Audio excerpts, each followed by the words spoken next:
Hare Krishna Krishna Krishna Hare Hare Rama Rama Hare Hare Krishna Krishna Krishna Hare Hare Rama Rama Hare Hare Krishna Krishna Hare Hare Rama Rama Hare Hare Krishna Krishna Hare Hare Rama Rama Hare Hare Krishna Krishna Hare Hare Rama Rama Hare Hare Krishna Krishna Hare Hare Rama Rama Hare Hare Krishna Krishna Hare Hare Rama Rama Hare Hare Krishna Krishna Hare Hare Rama Rama Hare Hare Krishna Krishna Hare Hare Rama Rama Hare Hare Krishna Krishna Hare Hare Rama Rama Hare Hare Krishna Krishna Hare Hare Rama Rama Hare Hare Krishna Krishna Hare Hare Rama Rama Hare Hare Krishna Krishna Hare Hare Rama Rama Hare Hare Krishna Krishna Hare Hare Rama Rama Hare Hare Krishna Krishna Hare Hare Rama Rama Hare Hare Krishna Krishna Hare Hare Rama Rama Hare Hare Krishna Krishna Hare Hare Rama Rama Hare Hare Krishna Krishna Hare Hare Rama Rama Hare Hare Krishna Krishna Hare Hare Rama Rama Hare Hare Krishna Krishna Hare Hare Rama Rama Hare Hare Krishna Krishna Hare Hare Rama Rama Hare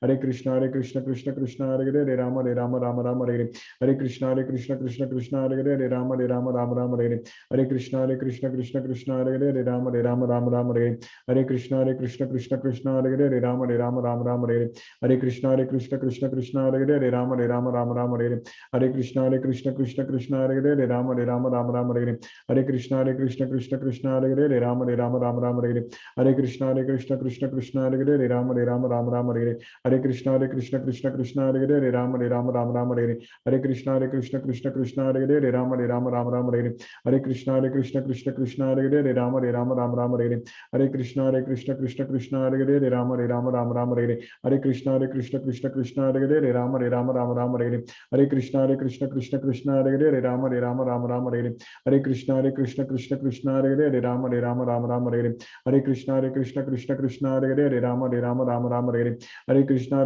Krishna Hare Hare Rama Rama Hare Hare Krishna Krishna Hare Hare Rama Rama Hare Hare Krishna Krishna Hare Hare Rama Rama Hare Hare Krishna Krishna Hare Hare Rama Rama Hare Hare Krishna Krishna Hare Hare Rama Rama Hare Hare Krishna Krishna Hare Hare Rama Rama Hare Hare Krishna Krishna Hare Hare Rama Rama Hare Hare Krishna Hare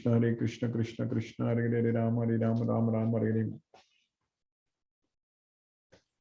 Hare Krishna Guruji, thank you. Hare Krishna to all the devotees. I now request you all to use the Zoom chat window to post your questions and doubts regarding the Bhagavad Gita so that Timur Prabhu can coordinate your questions to Guruji. Hare Krishna. Thank you, Shiva Prabhu. Hare Krishna. Hare Krishna. Thank you, Guruji, for the wonderful class. Hare Krishna. I request all the devotees to kindly type your questions in the chat window. And if you have any difficulty in typing your questions, then you can also use the raise hand option.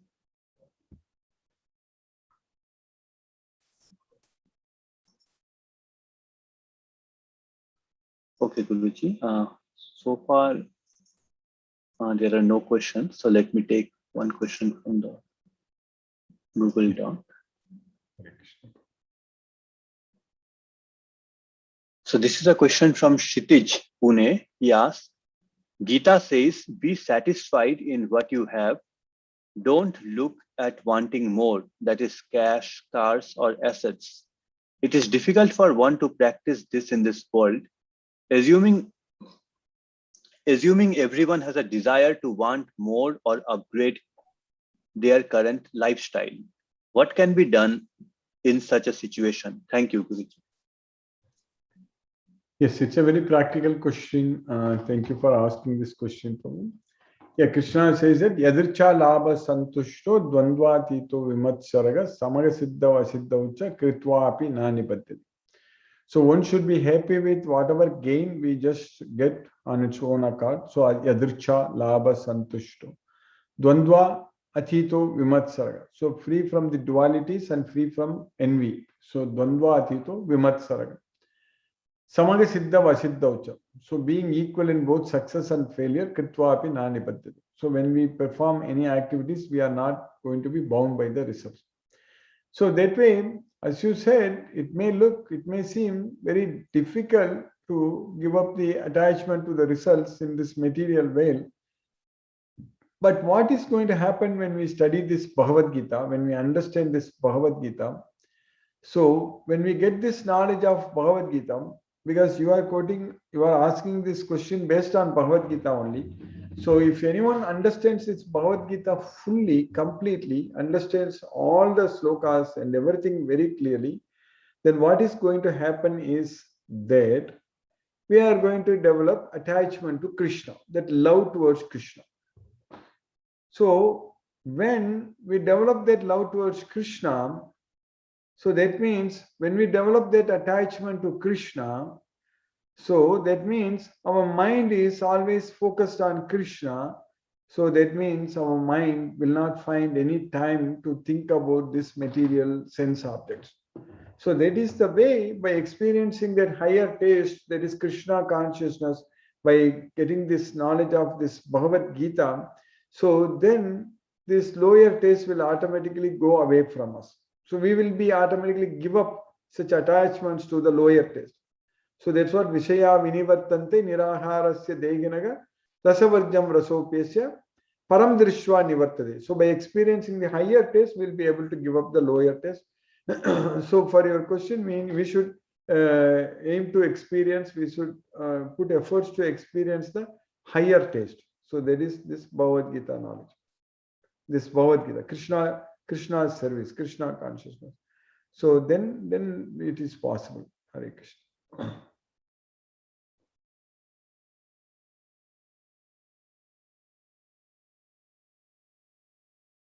Hare Krishna. Hare Krishna, Guruji. Yeah, sorry, I was muted. Sarmishtha Mataji, Venkat Lakshmi Mataji, Akhil Prabhu, Hema Mataji, and Jai Lakshmi Mataji says, Hare Krishna, Guruji. Thank you for the wonderful class. Hare Krishna, Krishna Krishna, Hare Hare, Hare Ram, Ram Ram, Hare Hare. Hare Krishna. Hare Krishna, Guruji. There are no more questions, so I request all the devotees to kindly use the raise hand option if you want to ask your questions to Guruji. One question, Prabhu, is that what is the great Karma Yoga or Bhakti Yoga? So something like that. Okay, yeah, Guruji. Actually, I don't know whether it's a question or comment. What great Bhakti Yoga, Karma Yoga? Okay, yeah, let me unmute. He's asking what is great. Hare Krishna, Jai Lakshmi. Hare Krishna, Guruji, Pranam, Dandavat. You are asking what is or Karma Yoga. Is that correct, Mataji? Your question. I want what is great, Bhakti Yoga or Karma Yoga? Both are same only, Mataji. Same in the sense there is in yoga is yoga. That's it. So here there is not like that. One is great, one is lower, one is higher. Not like that. So in the yoga means you are not affected by the results. So Karma Yoga also Krishna is teaching, and in the 12th chapter Bhakti Yoga also Krishna is teaching. So when we are performing the activities or any activities, when we are not attached to the results, so that is what is known as Karma Yoga. When you are performing the activities to Krishna directly, serving Krishna directly, so that's what you call it as Bhakti Yoga. So that means when you are serving Krishna directly, you are not attached to the results because you are attached to Krishna. So that means Karma Yoga is also included in that. So that way, Karma Yoga and Bhakti Yoga, all this yoga are same only. They are not different. So that way, when we understand it, all are same. So then this question of which one is great, the question itself won't come. You understand that, Mataji?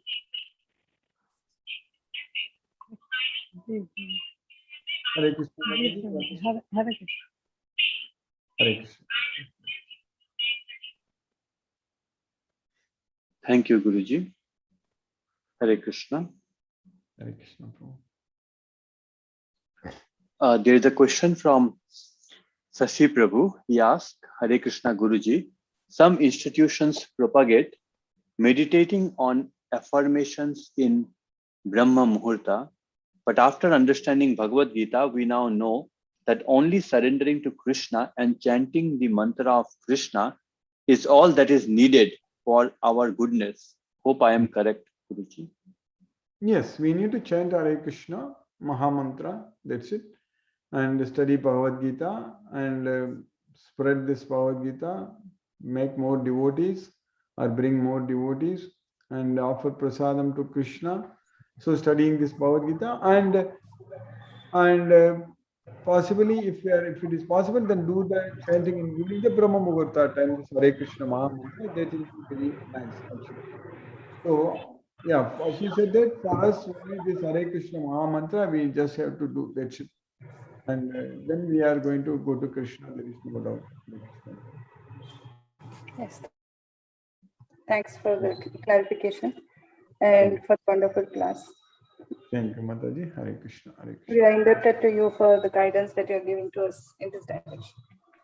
Yes, Mataji, it's Krishna's mercy, Krishna's causeless mercy. We are able to progress very nicely. Yes, Mataji. We will do more service to Krishna. We'll please Krishna more. Yeah, thank you, Guruji. And one more thing, just I wanted to mention here. You were asking about the ISKCON temple in North Karnataka. Yes. Yeah, so we have the largest kitchen in the world, ISKCON kitchen. So that's what I wanted to highlight. Oh, largest ISKCON kitchen there only, Mataji? Yes, good. Okay, yeah, that's very nice, Mataji. Yeah, I know Bhakti Rasamrita Maharaj. So he's from that place only. I will find out, Mataji, where exactly which temple. I think he's North Karnataka only, like that. Okay, sure, So Guruji. Thank you. I will find out and then let you know, Mataji. So Okay, then Guruji. you can go there if he's from the same place. Yes, Mataji. He's the one. I think Belgaum. Welcome. Okay. Is Belgaum is closer to Mataji or there's a different place? 5 kilometers from here. There. How many kilometers, Mataji? About 75 kilometers. Oh, 75 kilometers. Okay. That's not very far. Okay. Yes. We keep going there, so not a problem. I can visit that place. Yes. So there, Bhakti Rasamrita Swami Maharaj is there. I will, so he may be, yes. So I don't know if he may be there only. I'll find out. Yes, Mataji. Hare Yeah, sure, Guruji. Thank you so much. He only taught me Bhagavad Gita, Mataji. Hare Krishna. That's why I'm telling you. Okay, great. Hare Krishna, Guruji. Thank you, Mataji. Hare Krishna. Thank you, Guruji. Hare Krishna. Hema Mataji, you can ask your question to Guruji. Hare Krishna, Guruji. Hare Krishna, Mataji. Hare Krishna. Yeah, could you just tell me the difference between Sankhya Yoga and Karma Yoga? The basic difference. Sankhya Yoga and what yoga is? Karma Yoga.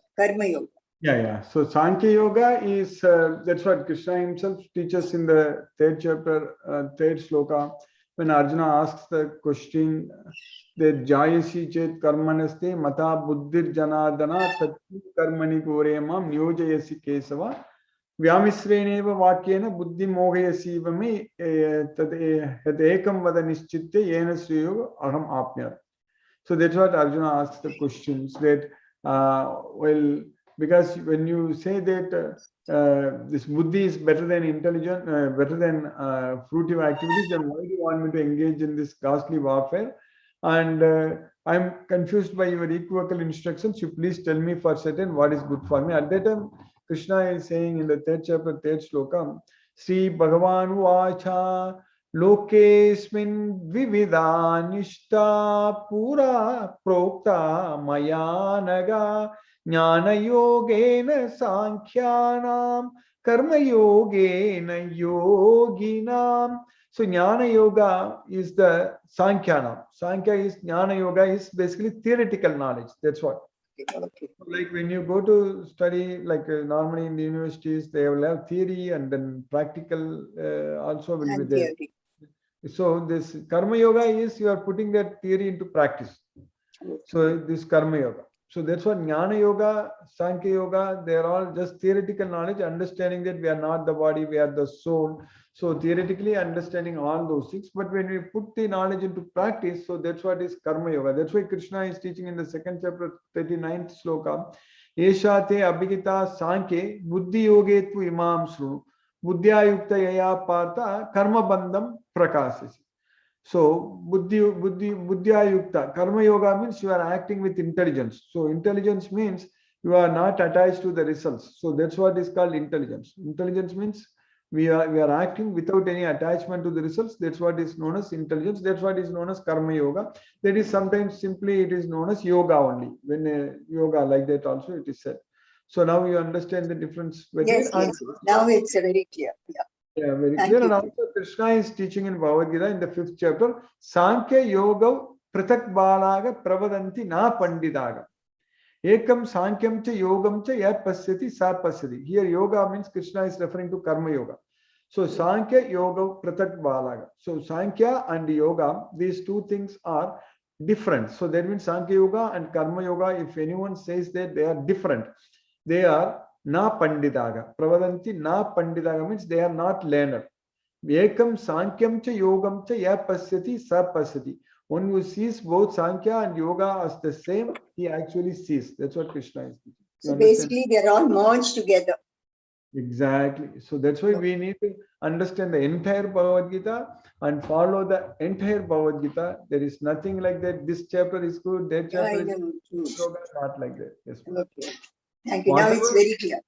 Yes, ma'am. Thank you. Thank you. Hare Krishna. Hare Krishna. Hare Krishna. Hare Krishna. Thank you, Guruji. Hare Krishna. Ranjit Prabhu, Hina Mataji, and Dr. Vishram Prabhu says, thank you so much, Guruji, for today's class. Hare Krishna. Hare Krishna. The next question is from Ashwani Kumar Prabhu. He asks, Hare Krishna, Guruji.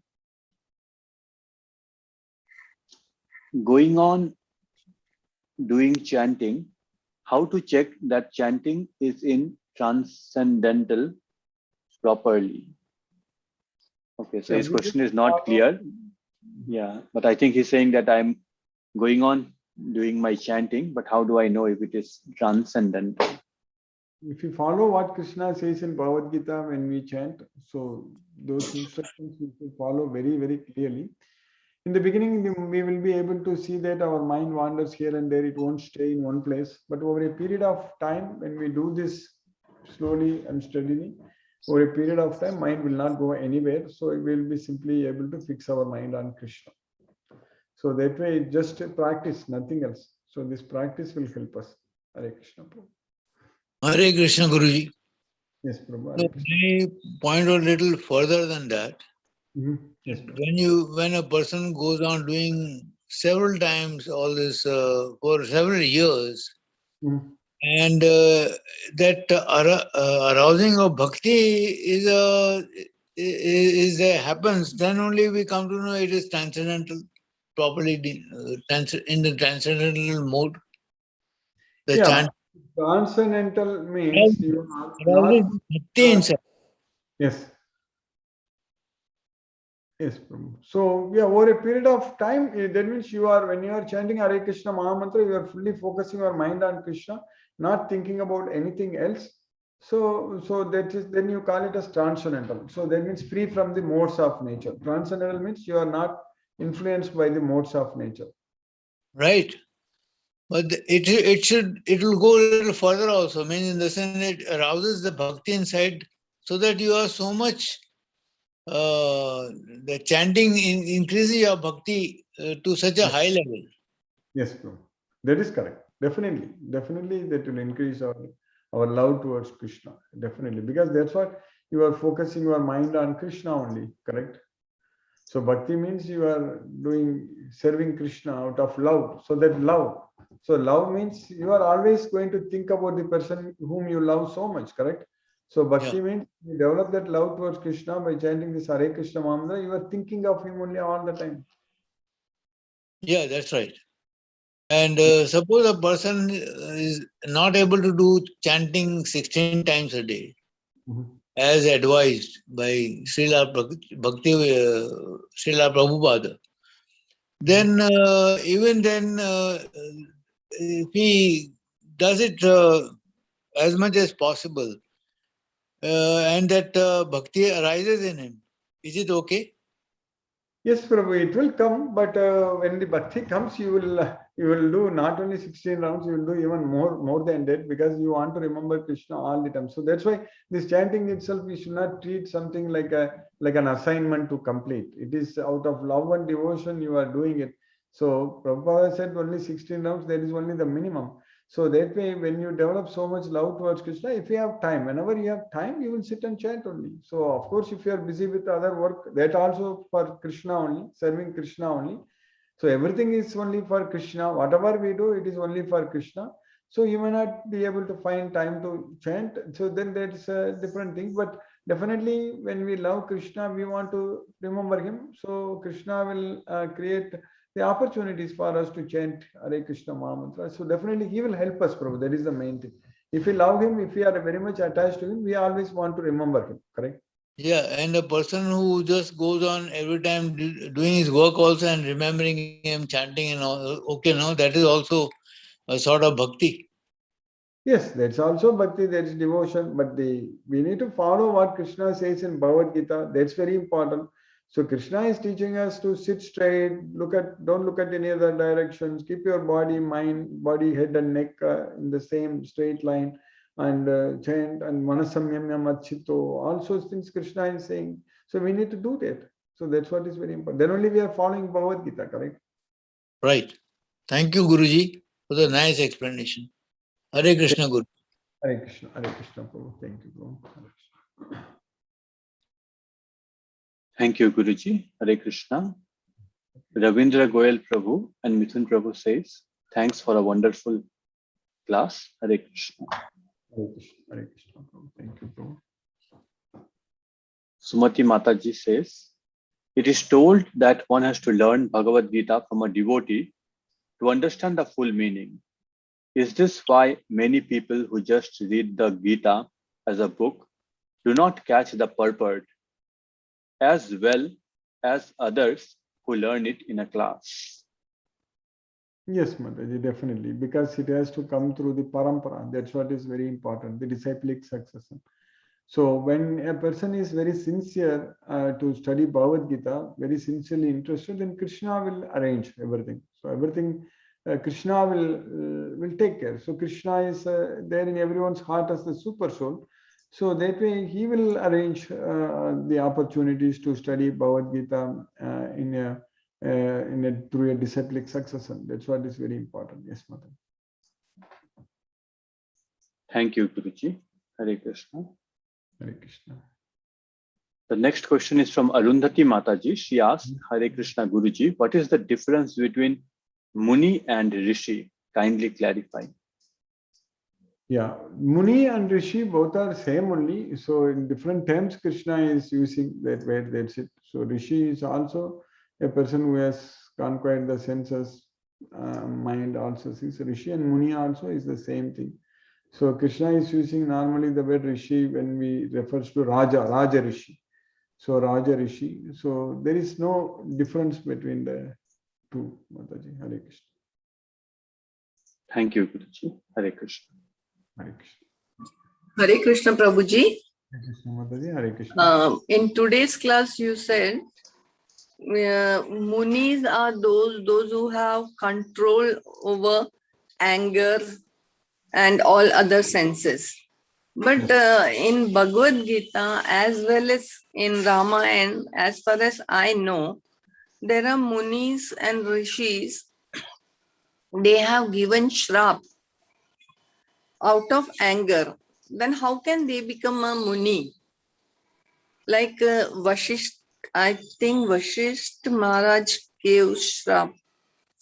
I'm not very sure, but like that, so many Maharajas have given shrap. And even Pandavas were scared of Durvasas when they were in the forest for 14 years. That time Durvasas, along with his disciples, he had come. And that time Draupadi had her food from that Akshay Patra. So they didn't have anything to offer them. At that time, all the Pandavas were very scared that Durvasas will get angry because he was famous for, or rather say notorious for his anger. Then how can he become a Muni? Though he was a very prominent character and a rishi in Mahabharata. Yeah, so that is there, Mataji. So that's what here what we are talking about is only here we are talking about Bhagavad Gita. So there are like even rishis, everyone, the Maharishis are here. So that's what when you call about rishis, so it's mainly Krishna is also teaching that Maharishis. So Sapta Purve. So there are 7 Maharishis are there. So but these things they are known as munis or rishis. How they, in general, the definition wise, it is not like that. So maybe this particular example, 1 or 2, when you are asking like this, it's very hard to actually answer unless we really like go to Krishna and ask him. So that kind of answer Krishna himself has not given in Bhagavad Gita, correct? So our knowledge is very much limited to what Krishna is teaching in Bhagavad Gita, and whatever is needed for us, Krishna is teaching. That's very important. So now to understand this kind of question, there are a lot of other things we need to know. It may not be, we may not be in the right platform to even understand what's happening, all those things, correct? So we, all these questions we are asking based upon our, what knowledge we have, what understanding we have. So that way, I think since there is no answer for this in Bhagavad Gita, I don't even have an answer for this.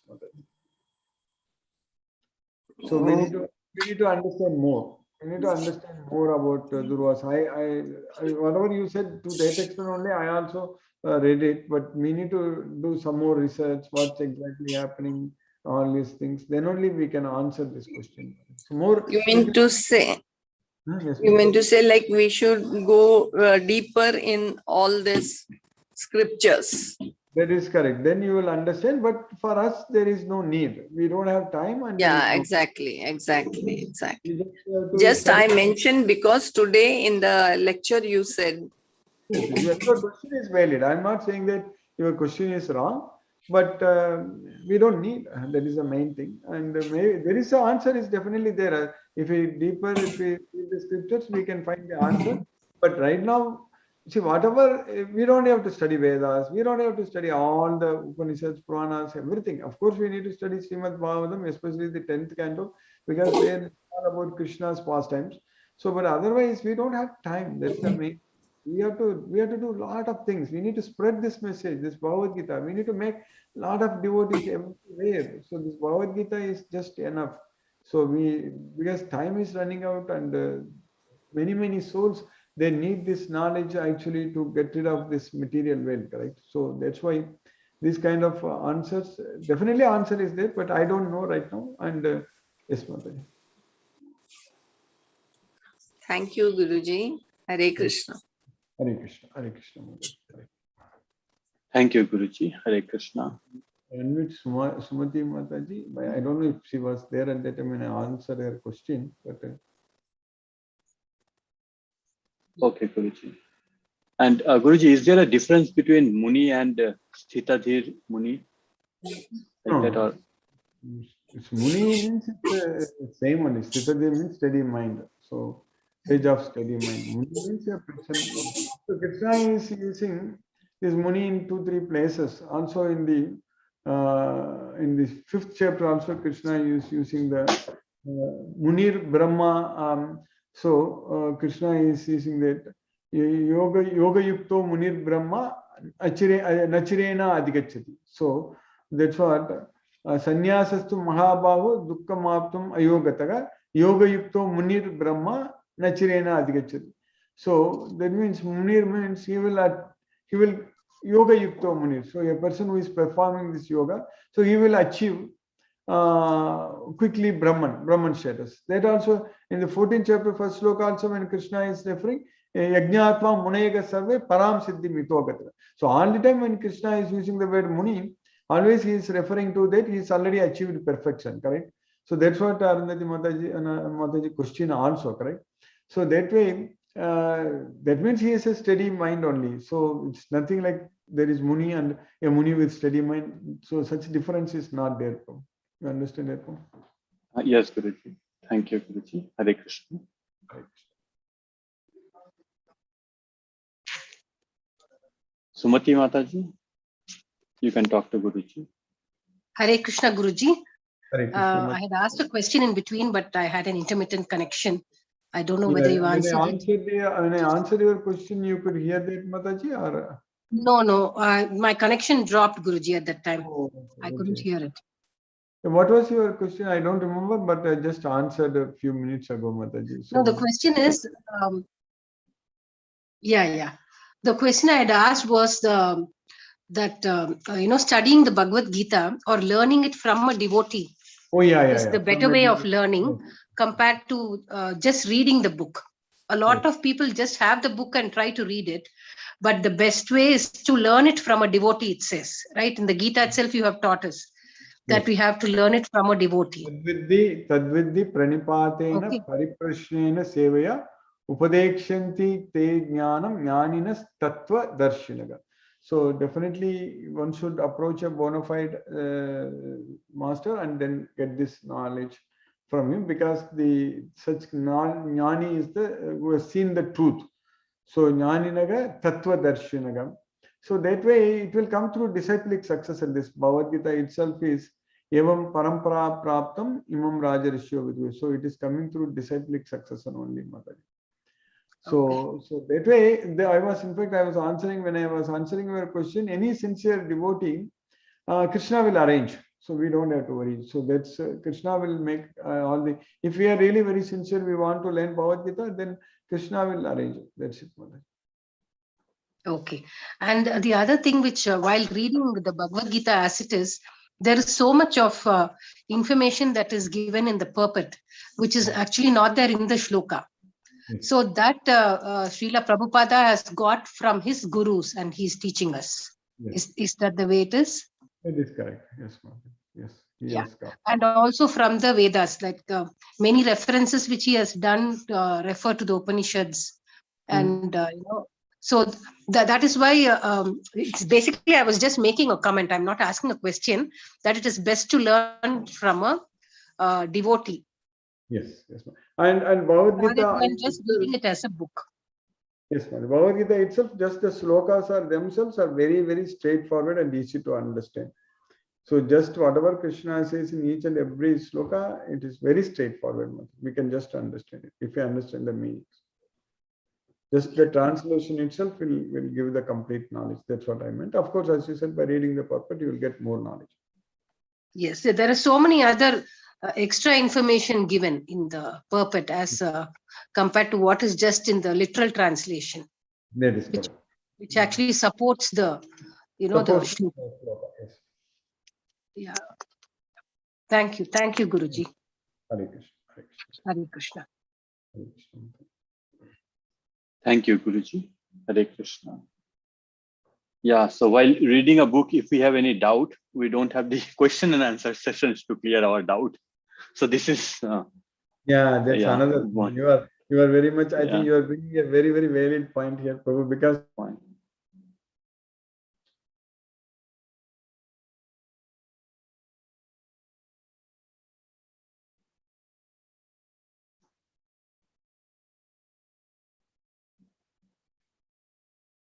Hare Krishna, Guruji. Yeah, actually my connection got broken. I think it came back now. No, I am able to hear this, Prabhu. Yeah. So I don't know. So Shiva Prabhu, did you also hear some disconnect, or it was on my side only?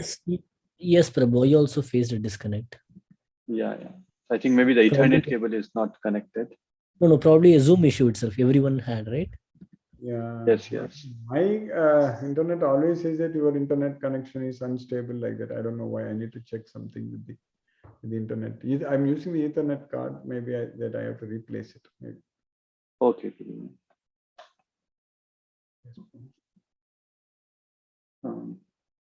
Chitra Kamal Mataji and Nagaraj Prabhu says, Hare Krishna, Krishna Krishna, Hare Hare, Hare Ram, Ram Ram, Hare Hare.